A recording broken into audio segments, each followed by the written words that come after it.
Bismillahirrahmanirrahim. Assalamualaikum warahmatullahi wabarakatuh. Alhamdulillahi rabbil alamin.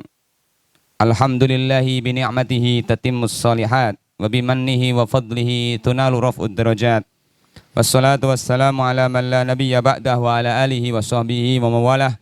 Wa la hawla wa la quwata illa billah. Asyhadu an la ilaha illallah wahdahu la syarikalah.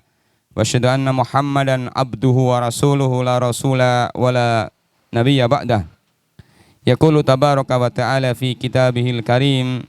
A'udzu billahi minasy syaithanir rajim. Wa hadza kitabun anzalnahu mubarak. Wa qala inna hadzal Qur'an yahdi lillati hiya aqwam. Wa qala la ya'tihil batilu min baini yadayhi wala min khalfihi. Wa qala khairukum man ta'allama al-Qur'ana wa 'allama. Wa qala alaihi salatu wassalam inna lillahi azza wa jalla ahlina minan nasi. Qila man hum ya Rasulullah? Qala ahlul Qur'ani hum ahlullahi wa khasatuh. Atau kama qala alaihi salatu wassalam. Allahumma la sahla illa ma ja'altahu sahla wa anta taj'alul hazana idza syi'ta sahla. Ibadati fillah azakumullah, saudara-saudara kaum muslimin rahimakumullah. Pada episode yang ke-6 ini kita akan mengambil tema tentang adab dan keutamaan membaca Al-Qur'an. Ibadati fillah azakumullah, kita di bulan Ramadan ini khususnya disyariatkan untuk memperbanyak membaca Al-Qur'an. Karena Al-Qur'an adalah kitab yang Allah turunkan, sebagaimana di dalam surah Al-An'am Allah SWT menyatakan wa hadza kitabun anzalnahu mubarak, dan inilah kitab yang Allah SWT turunkan yang penuh dengan keberkahan. Inna a'dhama fadailil Qur'anil Karim annahu kalamullahi azza wa jalla. Sesungguhnya Al-Qur'anul Karim adalah kitab yang mulia karena dia adalah kalamullah ghairu makhluk. Dia adalah kalamullah. Begitu banyak ayat-ayat yang menyebutkan tentang keutamaan membaca Al-Quran. Kita akan melihat di antaranya sisi-sisi untuk menguatkan tazkiyatun nafas kita terkait dengan membaca Al-Quran. Ibadati fillah azakumullah. Rasulullah SAW menyebutkan dalam sebuah hadis yang diriwayatkan oleh Imam Al-Bukhari. Rasulullah menyatakan khairukum man ta'allamal Qur'ana wa 'allamahu. Sebaik-baik kalian adalah orang yang belajar Al-Qur'an dan mengamalkannya. Dalam riwayat yang lain Rasulullah menyatakan inna lillahi azza wa jalla ahlina minan nasi. Sesungguhnya Allah Ta'ala mempunyai keluarga dari kalangan manusia. Maka para sahabat bertanya, manhum ya Rasulullah? Siapa di antara mereka yang masuk dalam kategori keluarga dari Allah SWT itu? Maka Rasulullah bersabda, ahlul Qur'an hum ahlullahi wa khasatuh. Ahlul Qur'an, orang yang membaca Al-Qur'an, orang yang menghafalkan Al-Qur'an, orang yang senantiasa berinteraksi dengan Al-Qur'an adalah keluarga Allah dan keluarga khususnya Allah Ta'ala. Ibadati fillah azakumullah.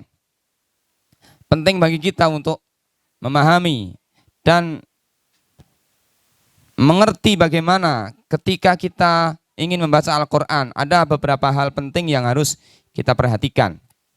Yang pertama adalah yambaghi liqari'il Qur'ani ayyakuna ala wudu'in. Maka seyogianya bagi orang yang ingin membaca Al-Quran, dia membaca Al-Quran dalam keadaan sudah berwudu.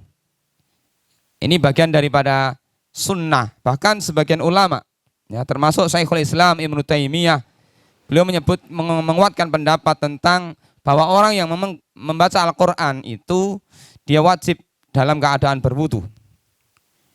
Membaca mushaf. Karena membaca Al-Quran itu ada dengan membaca mushaf, yaitu qiraatan, membaca mushaf dengan membaca mushaf, atau hifdzan, atau dengan membaca Al-Quran dengan hafalan. Maka orang yang membaca Al-Quran itu maka dia disunahkan untuk dalam keadaan berwudu. Musta'milan lil adab, menggunakan adab-adab ketika dia membaca Al-Quran. Di antara adabnya dia duduk menghadap ke kiblat. memakai pakaian yang bersih, tempat yang bersih dan lain sebagainya. Wala yakunu ala hayati jalisin wala jalisin ala hayatil mutakabbir. Dan tidak boleh ketika membaca Al-Qur'an dengan duduk yang menunjukkan duduknya orang yang sombong. Maka ini juga tidak diperbolehkan. Wa afdalul ahwal, sementara keadaan yang paling utama ketika orang itu membaca Al-Qur'an adalah ayaqra fi sholati qa'iman. Ketika dia membaca Al-Qur'an dalam keadaan salat berdiri. Maka sebagian ulama menyebutkan khairul waqti waqtun lidzikri wa khairu dzikri tilawatil Qur'an wa khairu tilawatil Qur'an tilawatul Qur'anu fis shalah. Sebaik-baik waktu adalah waktu untuk berzikir kepada Allah Subhanahu wa taala. Sebaik-baik zikir adalah membaca Al-Qur'an, dan sebaik-baik membaca Al-Qur'an adalah membaca Al-Qur'an ketika dalam salat. Maka yang paling utama membaca Al-Qur'an adalah ketika salat. Wa yakuna fi masjid, khususnya bisa dilaksanakan di masjid. Wa amma miqdarul qiraah, adapun berapa ukuran yang harus kita baca, maka di sini ikhtalaf fiha as-salaf. Maka para ulama salaf itu berbeda pendapat tentang kadar membaca Al-Qur'an.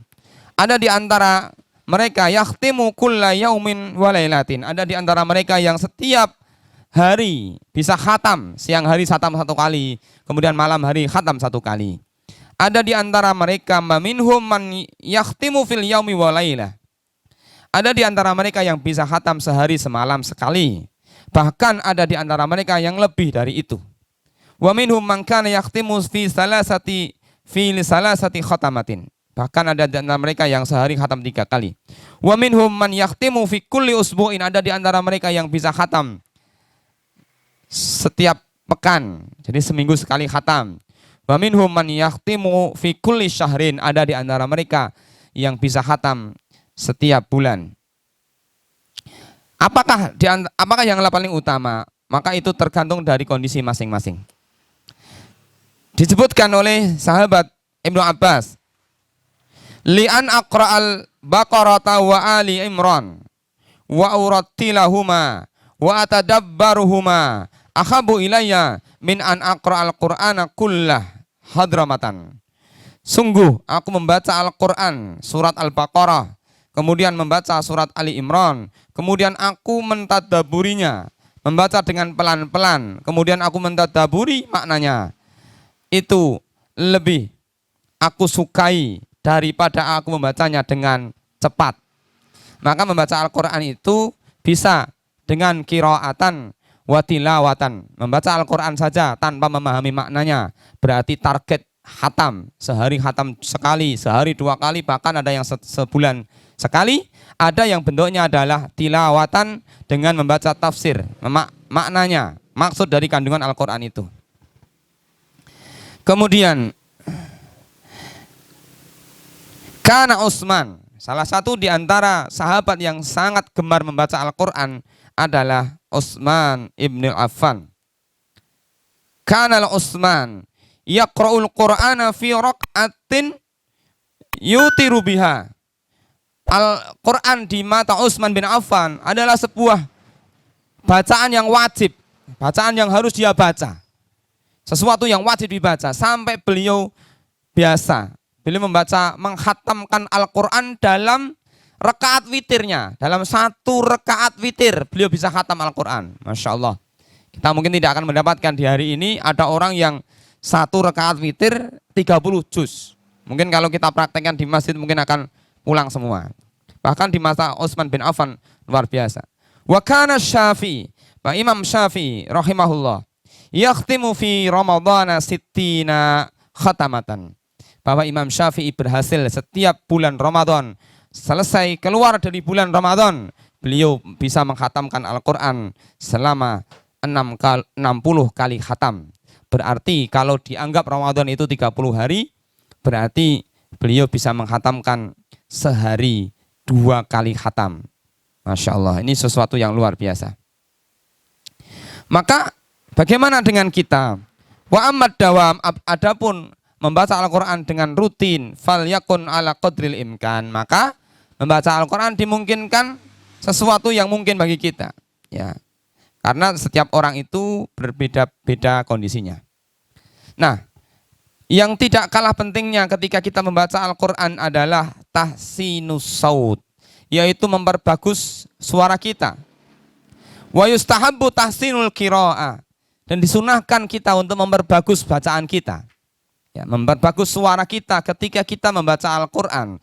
Bahkan di dalam keterangan-keterangan yang lain kita mendapatkan membaca Al-Quran itu disunnahkan kita membaca Al-Quran dengan keadaan kita sudah siwak. Kenapa? Dalam riwayat yang disebutkan, keterangan yang bisa kita dapatkan di dalam kitab Bulughul Maram, di sana disebutkan sebuah keterangan, bahkan dalam riwayat yang lain kita pernah mendengar bahwa membaca Al-Quran itu mampu mengundang datangnya malaikat. Sebagaimana hadis yang disebutkan ketika Usaid bin Khudair suatu hari ketika beliau sedang bersama dengan putranya naik kuda bersama putranya, ketika beliau berhenti turun dari kudanya, putranya ditaruh di sebelahnya karena sudah tertidur. Maka ketika beliau beristirahat, di samping beliau ada kuda dan di samping beliau ada anaknya yang masih kecil, putranya yang masih kecil. Maka beliau pun membaca Al-Quran. Maka ketika itu pada saat malam hari beliau beristirahat, kemudian beliau membaca Al-Quran. Maka beliau lihat semakin lama beliau membaca Al-Quran, karena di kalangan sahabat Nabi, Usaid bin Khudair ini dikenal di antara sahabat Nabi yang bacaan Al-Qurannya bagus. Bacaannya bagus. Maka kemudian ketika beliau membaca Al-Quran, lama-kelamaan di langit itu ada awan putih yang menggumpal. Semakin lama beliau membaca Al-Quran semakin banyak. Maka bukan hanya awan yang menggumpal yang datang, tetapi kuda yang ada di sampingnya yang beliau tambatkan itu meloncat-loncat. Bahkan beliau terheran-heran, kenapa ini ada kuda yang meloncat-loncat ketika dia membaca Al-Quran. Maka khawatir kalau putranya yang masih kecil yang tertidur di sebelahnya itu terinjak oleh kuda. Maka beliau pun berhenti dari membaca Al-Quran itu. Dan ketika beliau berhenti, awan putih pun mulai sedikit-sedikit mulai menghilang dan kudanya pun mulai tenang. Maka pada keesokan harinya beliau bertanya kepada Rasulullah SAW. Beliau menceritakan kepada Rasulullah SAW, ya Rasulullah, sesungguhnya tadi malam saya membaca Al-Quran, begini dan begini, diceritakan itu semuanya. Maka Rasulullah SAW kemudian mengatakan, ya Usaid, ya, seandainya engkau teruskan bacaanmu, maka akan semakin banyak malaikat yang hadir di hadapanmu, karena ketika engkau membaca Al-Quran dengan suara yang baik itu, malaikat-malaikat pun ikut datang dan mendengarkan bacaanmu, wahai Usaid. Ikhwati fillah azakumullah. Kita dapatkan keterangan di dalam kitab yang lain yang terkait dengan keutamaan membaca Al-Quran, yaitu ketika seseorang membaca Al-Quran, maka dia disunnahkan untuk menjaga bau mulutnya, menjauhkan bau mulutnya dari perkara yang tidak sedap. Maka ketika seseorang membaca Al-Quran dengan suara yang merdu, kemudian mulutnya sudah bersih, ya, dia sudah melaksanakan sikat gigi, maka malaikat-malaikat akan mendekat kepadanya. Bahkan ada sebuah keterangan yang menyebutkan, bahkan malaikat itu akan menempelkan mulutnya ke mulut orang yang membaca Al-Quran. Maka dari situlah kemudian di antara adab membaca Al-Quran adalah menjaga diri dari membersihkan tubuh kita, terutama kita melaksanakan siwak dulu. Ikhwati fillah, azakumullah, jamaah kaum muslimin rahimakumullah. Kemudian yang berikutnya adalah Rasulullah Shallallahu Alaihi Wasallam menyebutkan dalam sebuah hadis, ya, yang diriwayatkan oleh Imam Abu Dawud, ya, juga Imam Tirmidzi, juga Imam Nasai. Fadlu qiraatis sirri ala qiraatil alaniyah, kafadli sadaqatis sirri ala sadaqatil alaniyah. Yang paling utama membaca Al-Quran adalah dengan cara merendahkan suaranya. Bahkan sebagian ulama mengatakan, wa amal al-qira'atu bil alhan faqad karihas salaf. Dengan membaca Al-Quran dengan lagu itu dimakruhkan oleh para ulama salaf. Tetapi yang disunahkan adalah bil israr, dengan membaca dengan pelan-pelan, dengan suara lirih. Sebagaimana Rasulullah SAW menyebutkan tentang keutamaan membaca Al-Quran dengan suara lirih dibandingkan dengan suara yang keras. Meskipun membaca suara yang keras pun juga perlu melihat kondisinya dan kebutuhannya. Jamaah kaum muslimin rahimakumullah. Kemudian yang tidak kalah pentingnya adalah supaya kita ini menjaga adab-adab batin kita ketika kita membaca Al-Quran. Karena adab-adab yang zahir kita bisa sebutkan dan kita bisa lihat, dan semuanya banyak hal yang mungkin kita sudah tahu tentang adab-adab yang zahir. Tetapi tidak kalah pentingnya ketika kita membaca Al-Quran itu perlu memperhatikan adab-adab yang batin, yaitu wayambaghi litalil Qur'ani ayastawdikha min kulli ayatin ma yaliqu biha wa yatafahhamu dzalika. Hendaklah orang yang membaca Al-Quran itu dia betul-betul merasakan apa yang dia baca, menghadirkan perasaan apa yang dia baca. Ketika dia membaca Al-Quran yang bercerita tentang siksa api neraka, hendaklah dia hadirkan perasaan itu, perasaan takut kepada Allah. Ketika dia baca Al-Quran yang isinya bercerita tentang kenikmatan surga, maka hendaklah dia hadirkan perasaan itu. Ketika Al-Quran menceritakan kepada kita tentang akibat orang-orang yang terdahulu, azab yang Allah turunkan kepada mereka, maka hadirkanlah perasaan-perasaan itu. Maka ketika kita mampu memahaminya, mampu menghadirkan perasaan itu, maka pembacaan Al-Quran kita akan semakin nikmat. Bagaimana kita tidak menikmat membaca Al-Quran sementara kita mampu masuk ke dalam bacaan-bacaan itu, karena kita mampu memahaminya dengan baik. Kemudian hendaklah orang yang membaca Al-Quran itu liyatakhallat tali min mawani'il fahmi, hendaklah dia singkirkan segala sesuatu yang memungkinkan untuk merusak pemahaman dia, yang merusak bacaan dia. Misalnya ketika dia membaca Al-Quran, dia menghayal sesuatu yang tidak ada hubungannya dengan Al-Quran itu, maka ini akan merusak bacaan kenikmatan kita dalam membaca Al-Quran. Ifatifillah azakumullah, membaca Al-Quran selanjutnya adalah, diantaranya adalah wala merusak adab batin ketika membaca Al-Quran adalah supaya kita menyingkirkan perkara-perkara yang merusak pemahaman kita, termasuk godaan-godaan, bisikan-bisikan setan yang ada setelahnya. Selanjutnya adalah wayambaghi litalil Qur'ani ayya'lama annahu maqsudu bi khitabil Qur'ani wa wa'iduhu wa annal qasasa lam yurad biha.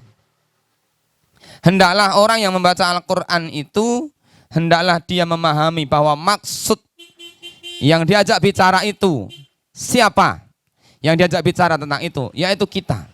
Seolah-olah kita termasuk bagian dari orang yang diancam ketika kita membaca Al-Quran yang berkaitan dengan ancaman-ancaman itu. Ketika kita membaca Al-Quran, ya, kemudian yang kita baca adalah kenikmatan, maka seolah-olah kita bagian dari orang-orang yang mendapatkan kenikmatan itu. Maka sebagian ulama kemudian menyatakan salah satu makna daripada wailul lil mutaffifin, sungguh celaka orang-orang yang curang, yaitu orang-orang yang ketika dia membeli, dia ingin mendapatkan banyak, tetapi ketika dia ingin menjual, dia ingin mendapatkan keuntungan yang banyak. Orang sungguh celaka orang-orang yang curang. Maka Syekh Muhammad bin Shalih Al-Utsaimin menyebutkan bahwa termasuk orang yang dalam kategori al-mutaffifin itu adalah ketika dia membaca Al-Quran, ketika berkaitan dengan adab, dia sandarkan adab itu kepada orang lain, dan dia sangka bahwa dia tidak mungkin terkena itu. Sementara ketika hal-hal yang dia baca dalam Al-Quran itu bacaan-bacaan yang sifatnya nikmat kepada nikmat-nikmat yang mendatangkan kenikmatan, maka dia sandarkan kepada dirinya. Dia tidak bisa bersikap adil kepada perkara-perkara adab. Dia sandarkan seolah-olah itu adab itu hanya akan diberikan kepada orang lain, dia tidak layak. Tetapi sementara kepada kenikmatan-kenikmatan, maka dia sandarkan kepada dirinya.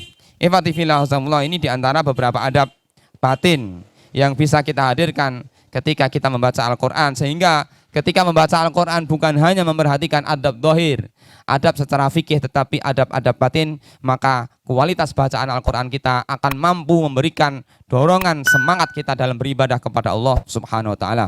Demikian beberapa poin penting yang bisa kita sampaikan terkait dengan adabul Quran wa dzikru fadlihi.